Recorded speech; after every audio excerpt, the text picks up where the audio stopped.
Developments in the Eastern Cape bus accident and mini drives for Mandela. With the news at 12 o'clock at afternoon, I'm Karabo Malatsi.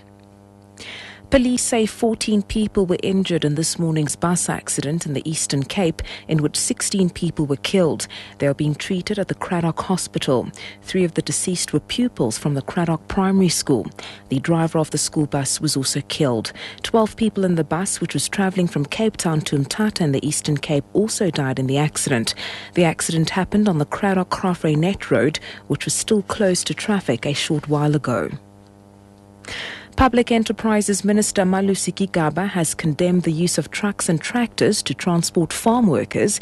He says he's been informed that farm workers are still being transported on flatbed trucks or with tractors at the farm where the victims of last week's horrific accident between a truck and coal train were killed. Gigaba was speaking at the funeral service of 24 victims of the accident. The joint funeral service is underway at the KwaMhlushu Sports Ground near Malelane in Nkomazi. The first of an expected series of cold fronts this weekend has made landfall in Cape Town. Disaster response teams are on high alert as strong winds have begun lashing the Cape of Storms. A spokesperson for the City of Cape Town, Wilfred Solomons Johannes, says disaster response authorities are geared for any eventuality. The South African Weather Service alerted the Disaster Management Authority in Cape Town of a series of cold fronts which will be high winds, heavy rainfalls in some places, and then temperatures that will be plummeting, and that will be associated with high sea wave conditions along the coastline. And the city's disaster management authorities has placed all its disaster response teams on a high alert. We appeal to residents to exercise caution.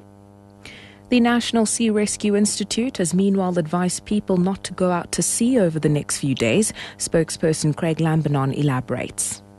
Big sea swells will be experienced around the South African coast, particularly the Western Cape coast.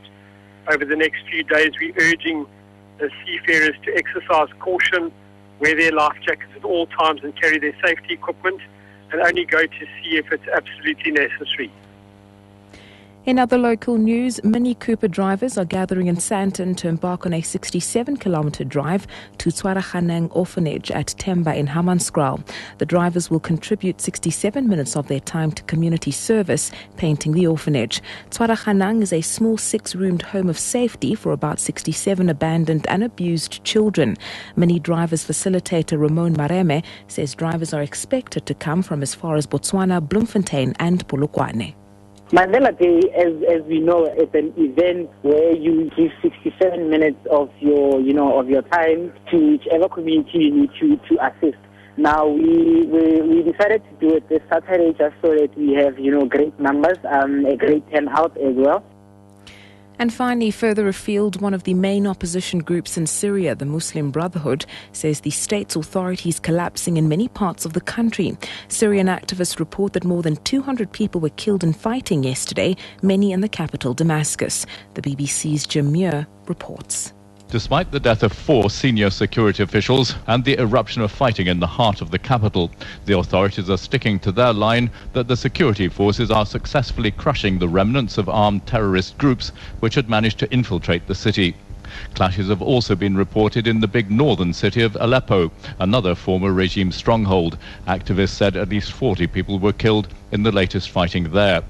The Muslim Brotherhood, probably the biggest and best organized opposition group, has said the state's authority is collapsing in many areas. It said that meant everybody had a duty to be an example in preserving public security, civil peace and basic rights.